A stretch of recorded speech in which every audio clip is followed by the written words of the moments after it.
October 16th, 2023 regular Board of Aldermen meeting. Would everybody please join with me in saying the Pledge of Allegiance? Allegiance to the flag of the United States of America and to the republic for which it stands, one nation, under God, indivisible, with liberty and justice for all. Roll call, please.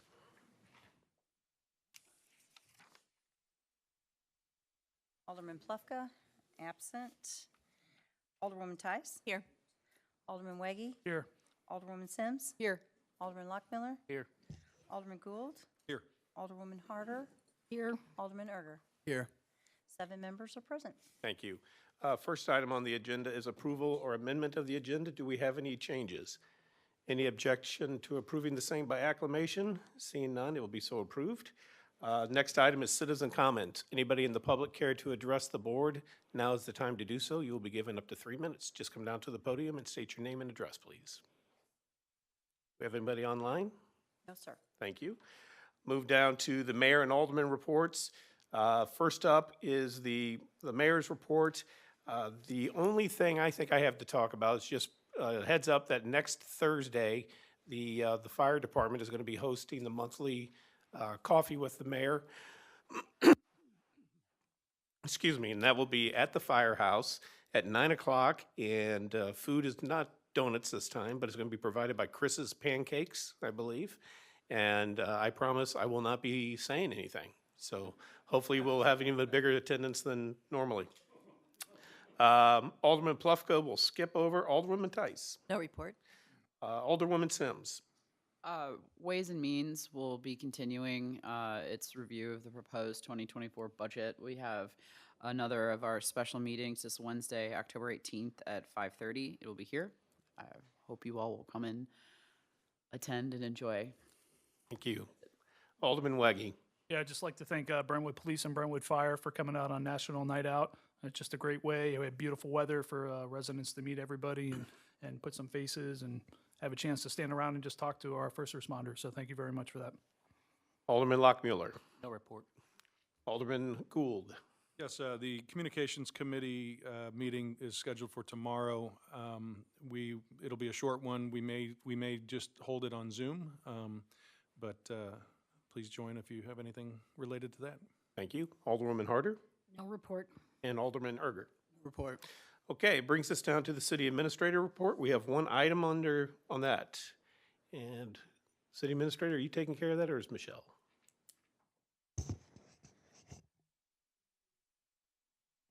This is a housekeeping item. The city is required to receive from the South Handley Road Community Improvement District their annual budget for fiscal year 2024. So in compliance with that, we present that to the board for information purposes only. Okay, thank you. Any questions for the city administrator? All right, that'll move us down to the consent agenda, under which we have 8 items. Any questions or any requests to remove any of these items from the consent agenda? If not, Chair would entertain a motion to approve the consent agenda. So moved. Second. Any discussion? Roll call, please. Alderwoman Tice. Yes. Alderman Weggie. Yes. Alderwoman Sims. Yes. Alderman Lockmiller. Yes. Alderman Gould. Yes. Alderwoman Harder. Yes. Alderman Erger. Yes. Motion carries by a vote of 7-0. Thank you. Brings us down to old business, which we have none. And so we're now into new business. The first up is resolution number 1473. This is a resolution amending the Brentwood Police Department's general order regarding pursuits of vehicles to include a tactical pursuit policy. Chief?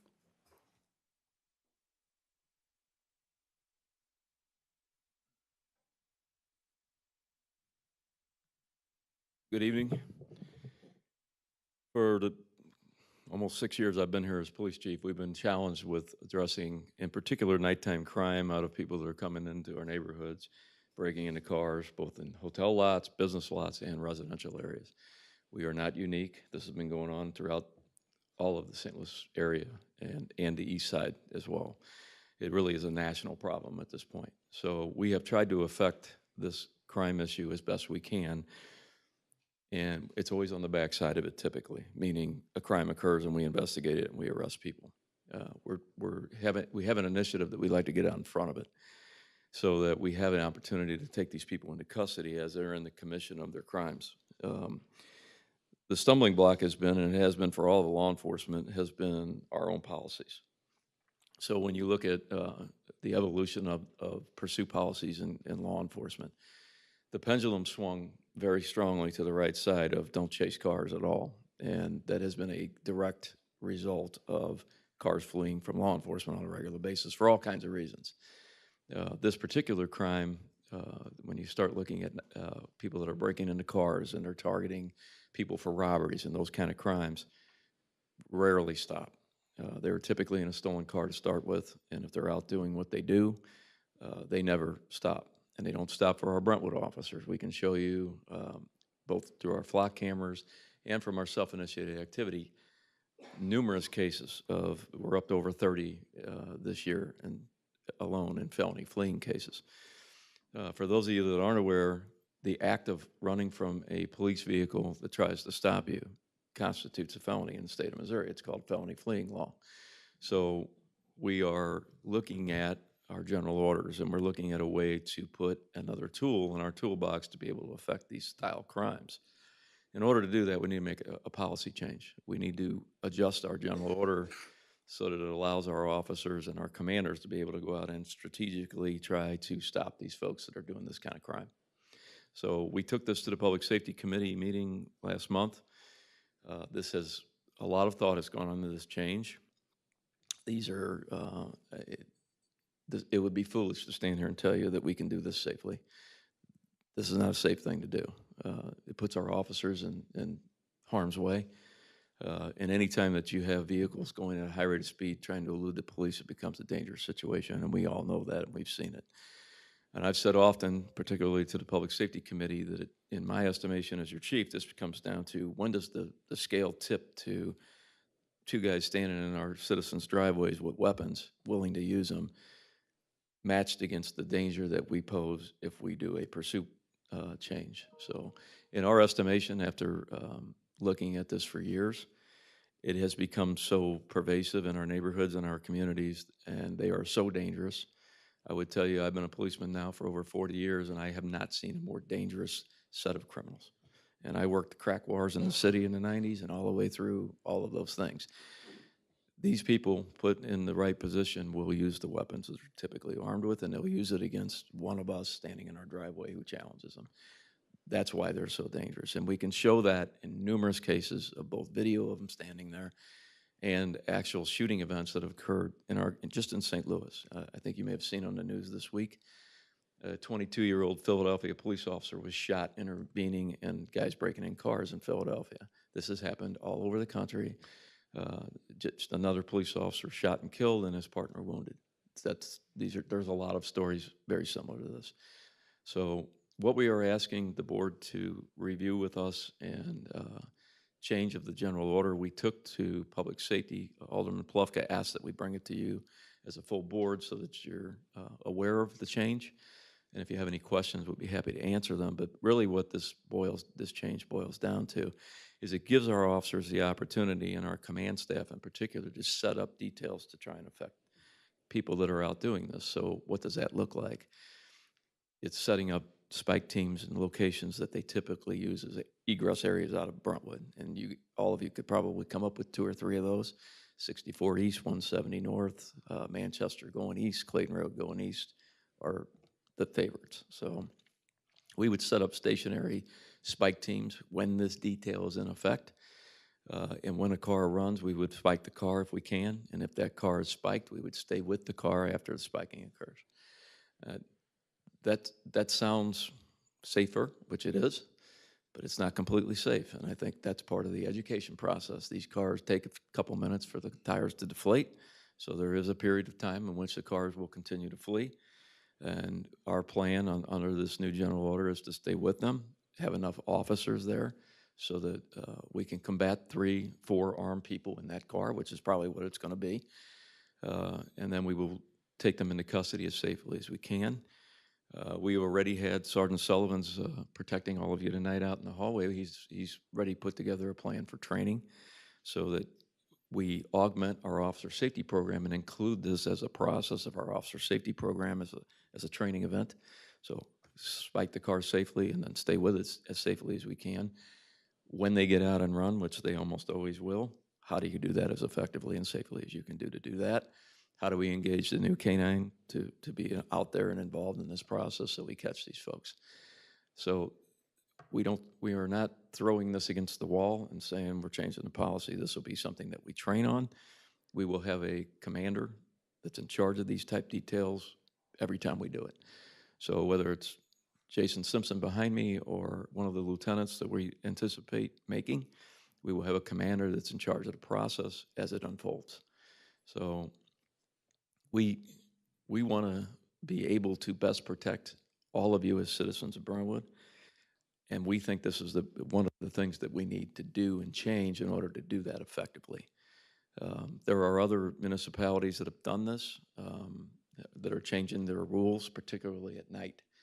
St. Louis County, St. Louis City have both amended their policies, and really we kind of mirrored what they do, and similar to what they do, if they spike a car in the certain circumstance where they have the officers there that are trained in this, they stay with the car, similar to what we are asking to do.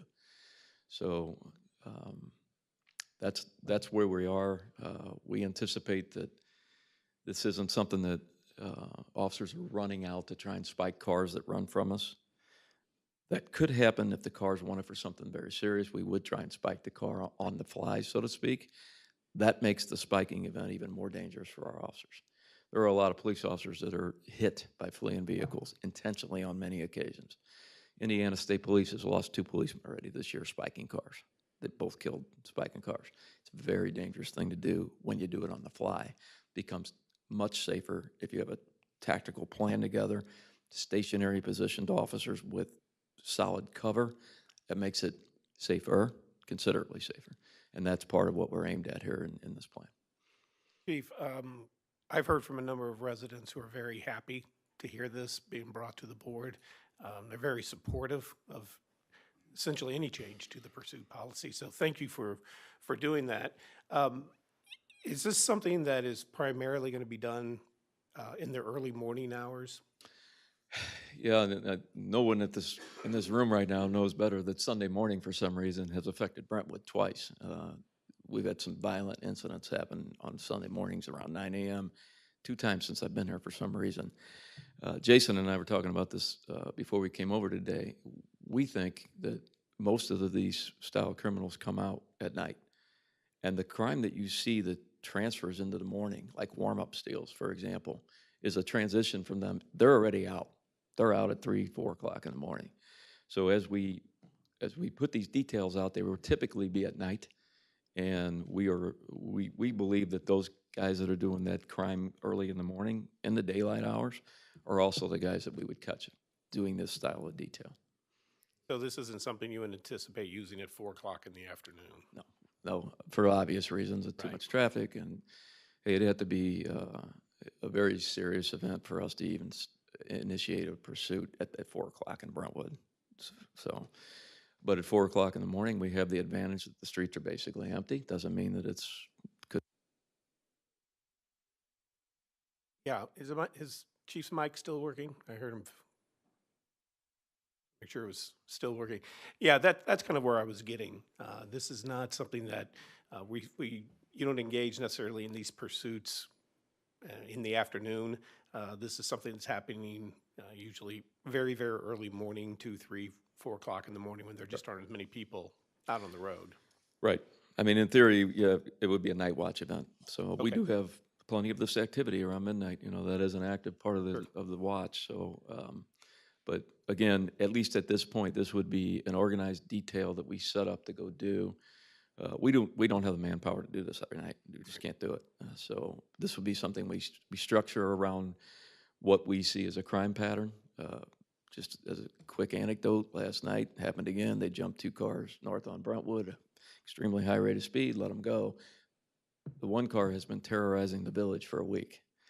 But that was at 6:30 last night, so it can be earlier than midnight, but these cars are out here at night a lot, so that, I think it would be an effective way to do it is the night watch, because you do mitigate the risk. Okay. Any questions for the chief? Alderwoman Tice? So thank you for developing this policy and for all that you do to keep us safe. How does this logistically work? So you chase someone, you're on 64 and you get them and they're in Richmond Heights, or I don't know if they probably wouldn't make it all the way to the city if they've been spiked. Then does Richmond Heights then get involved, or I know we're there, but do their police come, and then vice versa if somebody else, like, I don't know what other municipalities do this, but say Clayton does it and they come into Brentwood, then do our officers get involved in Yes. that reverse situation? Yeah, they assist, and we think, we hope that our neighboring communities that we police with every day, as we start these details, that they participate in some capacity. So, hey, if you look at Maplewood and Clayton and Richmond Heights and Webster, they jump car every night. Somebody's jumping a car, and often those routes, if we have a detail up on the highway, we got a pretty good shot at getting that car. So the truth of the matter is that we have discussed this with the other departments. Everyone understands the issue and the problem and the volatility of these crews. It's really getting over this hurdle where you acknowledge the fact that we are going to change our policy, and that's really the hurdle that we had to get through. And on that note, by the way, we did go to Slate. BOLA helped us do this. Slate clearly knows what the change is and says that it's covered. Missouri state law allows law enforcement to chase cars that run from them, period. Missouri state law. Doesn't mean you can't get sued. So Slate was comfortable with the change. So that was a big piece of this. And just for those who might not be aware, Slate is the insurance company. Yes, sir. Okay, thank you. Anybody else? Alderman Gould. The question I have is, I guess, when do you start to engage in the pursuit? A lot of these cars are in our neighborhood streets. We know, if you know they're happening, are you pursuing within the smaller neighborhood streets, or are you only setting up tactical pursuit on the exiting the bigger arterial streets? Right. So there's a couple things about that. Oftentimes when we end up in your neighborhood with a car like that, we have received a radio call.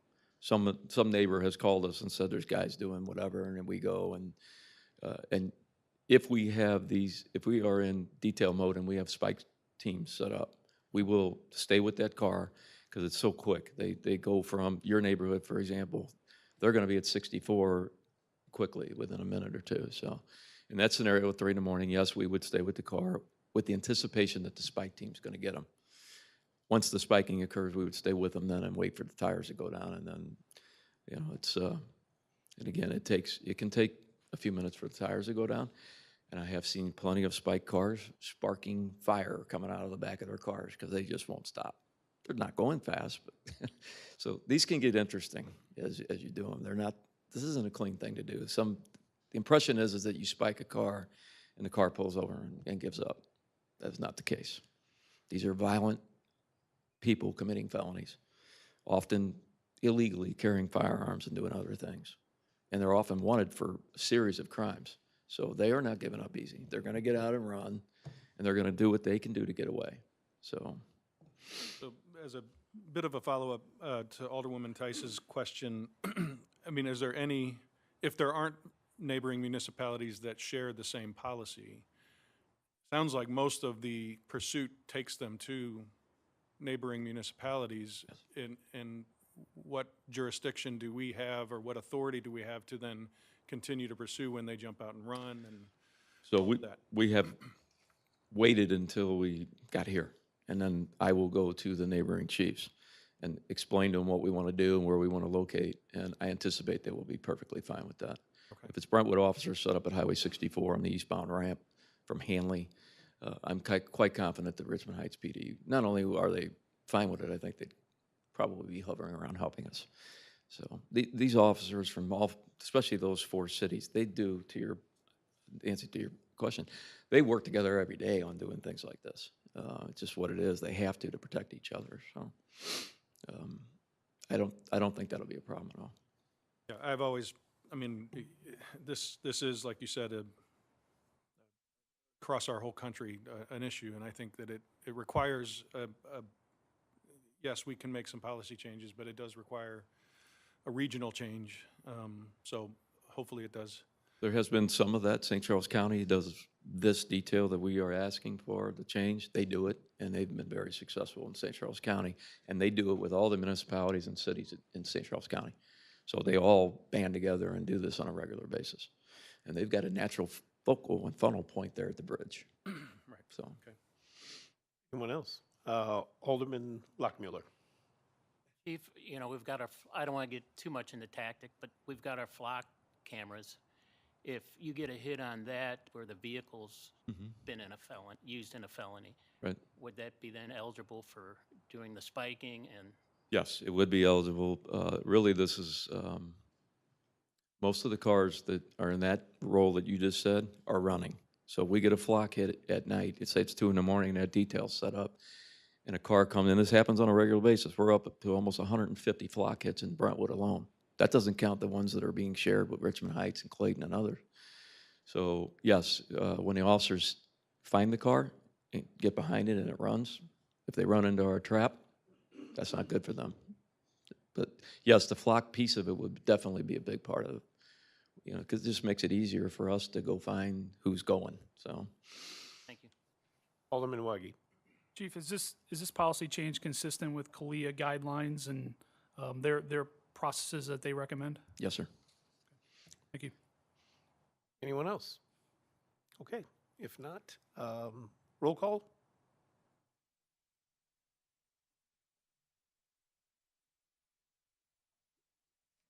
Did we have a motion? I'm sorry. gonna say, Thank you. I I'm don't not think we sure had a there's been a motion to approve resolution. Can we get a motion to approve resolution 1473? So moved. Second. Now, any further discussion?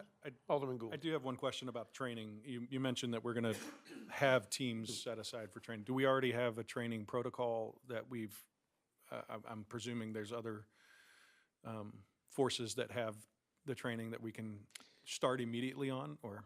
We could start immediately. We're blessed with having a corporal named Figs. Corporal Figs did this. He's certified and he did it in the city for years, so he can be a trainer for our spike teams. But really, those takedown teams are the ones that we're going to really hone in on in terms of the training piece. You've been to our officer safety training, so you got a feel for what we're doing. We will recreate that and force our officers to make good decisions, hopefully, and that, literally under the gun in those scenarios when these guys bail out of the car, that's what we'll be training really hard on. Okay. I would tell you, if you're asking time-wise, I'd say at least 30 days. Once we're done here tonight, we will get busy doing the training piece. We have plenty of in-house talent to do the training, though. Okay, and but you're not. This isn't something like a switch you turn on and all of a sudden, we're pursuing. It's you're gonna make sure the officers are fully trained before we start. We will not have those details set up until we're confident that they're trained in the different aspects of the detail. Yes. Any further discussion or questions? Now, roll call. Alderwoman Tice. Yes. Alderman Waggy. Yes. Alderwoman Sims. Yes. Alderman Lockmiller. Yes. Alderman Gould. Yes. Alderwoman Harder. Yes. Alderman Erger. Yes. Motion carries by a vote of 7-0. Great, thank you. That brings us to another item, which is resolution number 1474. It's a resolution approving agreement with St. Louis County for placement of a license plate recognition camera. Who's handling that, Chief? It's kind of a spinoff of what we just talked about with Flock. Right now, we have 6 cameras that are up and running with Flock. The 7th camera was at Brentwood in 64. And we have struggled, I'll be nice here, we've struggled to get the permit from St. Louis County to get that camera up and operating. That's what's before you tonight, is that the agreement with St. Louis County for that last camera. And that's it, sir. Okay, can we get, excuse me, can we get a motion to approve resolution 1474? So moved. Second. Any discussion? Roll call? Alderwoman Tice. Yes. Alderman Waggy. Yes. Alderwoman Sims. Yes. Alderman Lockmiller. Yes. Alderman Gould. Yes. Alderwoman Harder. Yes. Alderman Erger. Yes. Motion carries by a vote of 7-0. Great, thank you. Thank you, Chief. That brings us to the last item under new business, and that's Bill number 6476. Can we get a first read by title only, please, Mr. City Attorney? Bill number 6476, first reading. An ordinance authorizing the mayor and/or city administrator to enter into and execute an agreement on behalf of the city of Brentwood, Missouri with Gershenson Construction Company and providing for the effective date of this ordinance. Thank you.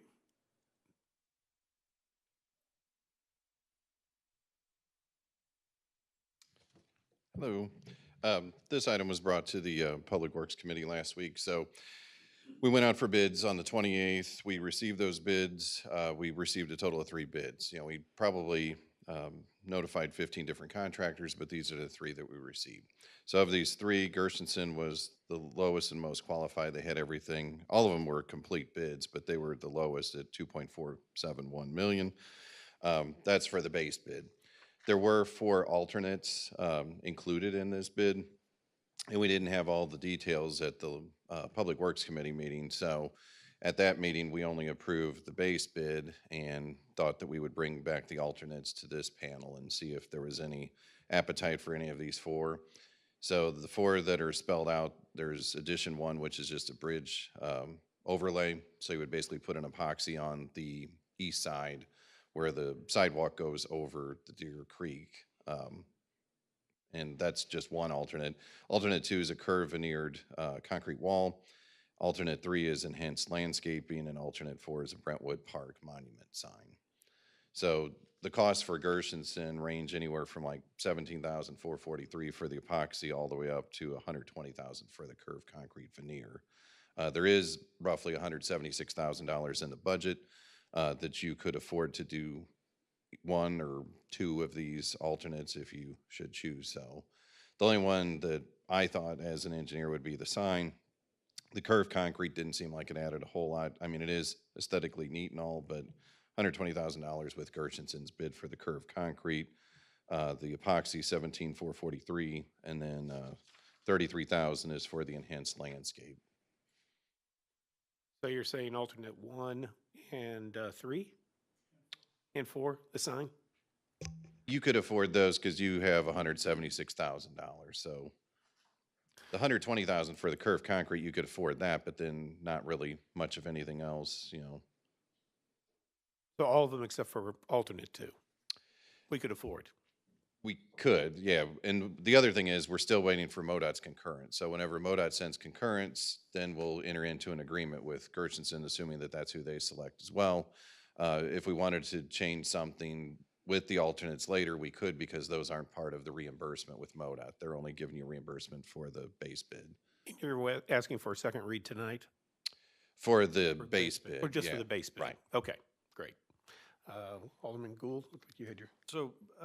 So what we would approve tonight would just be the base bid, and then we would take up the alternates later, or do you want to? We could, if we wanted to, we could bring it back Yeah, go I ahead mean, and I approve just, tonight. I'm being told we're trying to do both tonight. Right. okay. Just so All right. we That's stay why I ahead just of want to the- make sure yeah. we understand the protocol here. And as far as landscaping goes, isn't that something that our Parks Department could do or horticulturists could do? I mean, it just seems pretty excessive for some of the landscaping that we're seeing along there. Or is that, and why wouldn't that have been included if it was something that we feel is, There is some landscaping included with the base bid. okay, so this is an This enhancement is above and to- beyond that, Okay. correct? Yeah. I Different species of trees, which cost more money and things like Okay. that. And then the epoxy, was it the coating bridge overlay? Now, you had mentioned that helps to prolong the life of that trail or that, Correct, because it's adjacent to Brentwood Boulevard and, you know, they salt that. So it's like you can have some spray that's on here. So it helped preserve the concrete. don't we have like, isn't there a barrier? There is. Between, a fairly high barrier between the road Right. and the bridge? That's why I don't know how much value that has. It's like, would you really want to spend an extra 17,000? You know, we could always explore that later. Okay. And then the only comment that I have as far as the the sign goes is I think that, you know, there is some, for those of you, I'm sure you all know, there are some discussion about some branding that we're taking up, and there are other signs, other parks that need signs. I think if we wanted to do a sign now, we would just want to make sure that that could translate to something that might be impacted later, you know, I mean, so, and it seemed like some of the other companies could do that for less, or is that something that you need to do now, or it could be done at any time with another company? I would say it could be done later on. We originally had bid the sign, and it was a much grander, bigger sign. It had like 16 panels, so that was the original scope. Bids came in, they were excessive, you know, for the budget. So then this was pared down to just like 6 panels, but it's still the same height and same visual impact. But to your point, you could do it later. You've got this reduced sign, and you could bid just the sign. You know, we did the sign with these bids because we thought, well, your mobilization, insurance, all these things would help bring that price down. Okay. Alderman Weggie. Yeah, it's just to follow that. I mean, there's an economy of scale by having these alternates done Right. when the contractor is here and is mobilized. So we could do it later, but we probably wouldn't be getting as good of pricing as we're getting by putting these options in. Correct. And this project's going to span several months because you have traffic signals, which are at the intersection of Brentwood Boulevard and Russell, which take, you know, months to fabricate. So if we decide to change course after the base bid's approved, we certainly could ask Gershenson. To Alderman Gould's point about, you know, making sure that the Brentwood branding that we're doing, if we did approve that option tonight, would there be ample time to incorporate that feedback and potentially change the way those panels look to match that branding? I don't think so. No? No.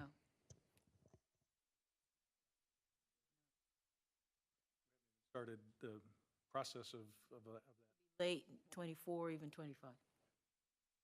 Depends on how a finished product, how much a finished product you want and what the value of that is to you. And it could be like a change order to the contractor. If you pick a design and there's a new brand, then he or she could give you a cost proposal for whatever that is. And we already have the contract with that person. So it could be, to Bola's point, 2024.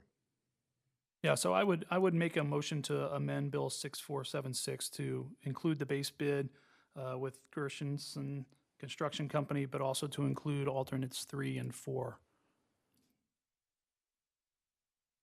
That, are we going to be amending the bill, or is this, or are we, I think if there's just a motion to instruct staff to include whichever alternates you wish to include. okay. So That would we're be still making the motion. So should we have a separate vote on the alternates? Yes, sir. Okay, thank you. Okay, so we got a motion. Retract. I'm sorry? So I retract that motion then to amend it, Okay, right? right. So we have a motion to authorize staff to move forward with bid alternates 3 and 4. Is that correct, Alderman Wiggy? 3 and 4? Yes. Okay, Yep. 3 and 4. Do we have a second on that motion? I'll second that. Okay, let's have some discussion. Alderman Wiggy. You know, the option 4 with the Brentwood Park sign, I think is important. I completely agree. We want it to be consistent with the branding as much as possible, but, you know, we're going to have people riding up GRG, and I want them to know that they're coming into Brentwood Park. We named it Brentwood Park so that people would know that they're in Brentwood. And if there's any sign that I want, it's that one probably. It's going to be right on Brentwood Boulevard there. It's going to just really open it. And the same with the landscaping. I know it's $33,000, but it just seems like that is the entrance to our new super mega park. We want that to look good. First impression coming in. You know, if necessary, if we have to do a change order later when we have the branding, that would certainly should be entertained and considered to be consistent. But that's my rationale for picking those two. And we would still be under budget. Any other discussion? Alderwoman Tice. So I have a question. I know it's in here, but could you explain sort of where the sign is and what the orientation is, and are you? Yeah, the sign, there should be an attachment for it. I Yeah, believe I got it as well, but It doesn't show where it is. It shows the Oh, oh, sign, oh. but like where, like if you're driving along Brentwood Boulevard, do you have to turn your head to look at the sign? Is it some sort of an angle? Like, because I agree that this is really important. I just sort of don't know where it. Yeah, to tell you the truth, I don't know. It's not on here. I was hoping Eric would answer that for me, but yeah, because the curved linear concrete is very specific. It's at the ends of the bridge. I thought that this would be near Brazos or the entrance itself as you're coming off of Brentwood Boulevard, but I don't know exactly where. Yeah, I know there's plenty of room in that vicinity when you turn right off of Brentwood Boulevard, because now we're putting in new streetlights Right. along that Brazos extension. But I don't know if yours came across, but the big one was That's- all these panels. Right, which is really cool. And then the new one is that, well, which we is that's still, exactly what we have, but Okay. I just can't, I couldn't it see just doesn't have a where- location map. Yeah. Yeah, I believe PDS did this.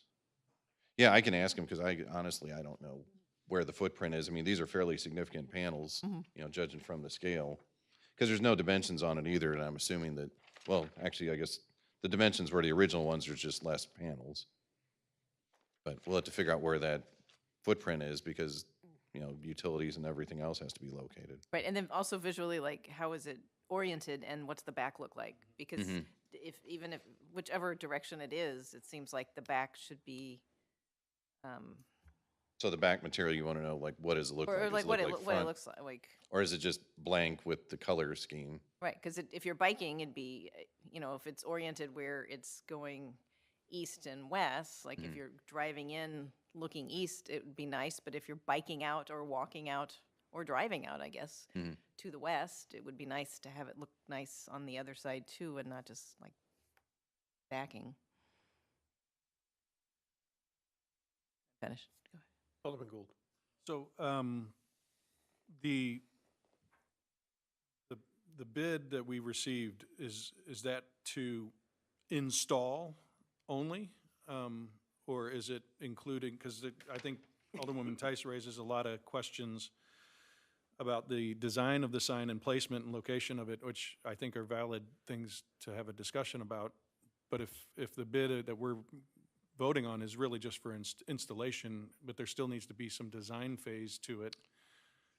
The sign, to my understanding, was like everything. It was fabricating it, putting it in. Okay, I just want to make, because sometimes we have. Yeah, it was like, turnkey. This is some- everything. Okay, Yeah. so there may be some ability to have some design discussions about how the sign looks and what it, okay.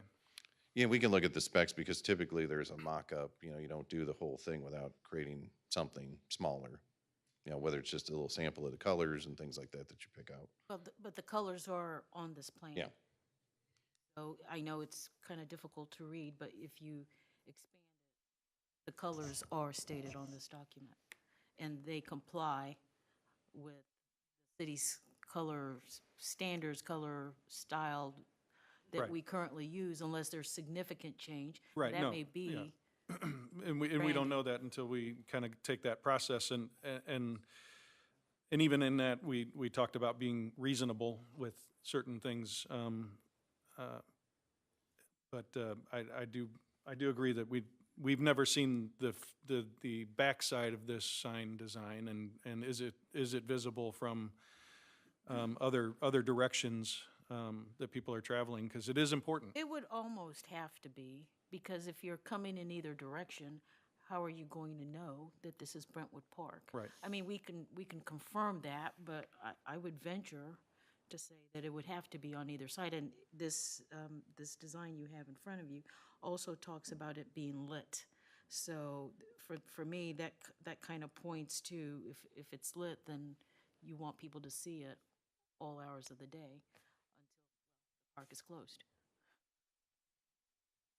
I mean, there is one section in the original Norm West sign plan. There's a section that looks like it has the same attachments on both sides that would potentially have but I definitely would. So it talks about a copper finish to match the finish at the Bi-State Ameren substation. I know that staff worked very hard Okay. with Ameren to make sure that it wasn't just a plain design, that there was some sort of continuity with what we envisioned for the Brentwood Park and all the sign logo and color and things like that. So, yeah, actually, it does look like, if you look at the original Norm West design, there is a front and a back to it. And it's looking north and south. Right. So I think that tells you orientation. Yep, yep.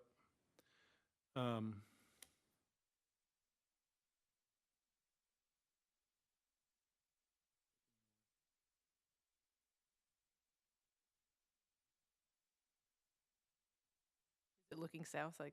Okay, so looking north would be, so the Brentwood Park part of the sign would be closest to Brentwood Boulevard. Is that how I'm correct, how I'm reading this? And then the Brentwood logo panel would be on the inside as you start to go in on Brazil. I read it. Okay. And on that middle panel of the original, it does say 12-foot wide trail. So the one side of the sign that says Norm West Park is tethered to the trail. Yep.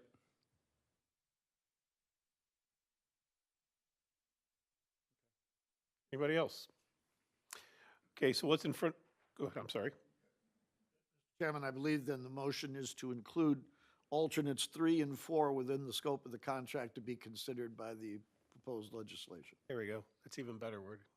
Okay, so that's the motion in front of you right now. If there's no further discussion, do you need a roll call or a voice? All in favor? Aye. Aye. Any opposed? Okay, the motion carries. Now, it's all together in one package. We would like to have a second read on that, so we need a motion for a second read. Motion for a second read? Second. We'll make sure we've got this. Okay. So we have a motion for a second read and a second for the motion for a second read. Any discussion? All in favor? Aye. Aye. Aye. Any opposed? Okay, motion carries. And so that brings us to a second read by title only, please, Mr. City Attorney. Bill number 6476, second reading and consideration for adoption, an ordinance authorizing the mayor and/or city administrator to enter into and execute an agreement on behalf of the city of Brentwood, Missouri, with Gershenson Construction Company, and providing for the effective date of this ordinance. Thank you. Chair would entertain a motion to perfect Bill number 6476 into ordinance form. So moved. Second. Any discussion? Roll call, please. Oh, I'm sorry. So I know we've approved the sign and I agree with the sign. Could we request that Eric or someone else at maybe the next Public Works meeting come back and explain where the sign is and make sure that we're comfortable with the placement of it after some of the stuff on Manchester that was on page 187 that all of a sudden we're like, why are there 3 poles together? It would be nice for this significant sign to be understood by us before it goes in. Taking that as a yes. Yes. Okay. Yes, okay, thank you. Sure, it's included in the weekly report before November, which is Okay, okay. a little while from now. Yeah. Okay, did we get a motion to perfect into ordinance form? Okay, any discussion, any further discussion? Okay, roll call, please. Alderwoman Tice? Yes. Alderman Weggie? Yes. Alderwoman Sims? Yes. Alderman Lockmiller? Yes. Alderman Gould? Yes. Alderwoman Harder? Yes. Alderman Erger? Yes. By a vote of 7-0, the bill will become, ordinance number, I'm not sure, I'll have to let you know. It's you. 51 something. Thank you. That brings us down to citizen comments. Once again, if anybody in the public cares to address the board, now is the time to do so. You'll be given up to 3 minutes. Anybody online, Kelly? No one with their hand raised. Okay. Seeing no further business, then this meeting is adjourned.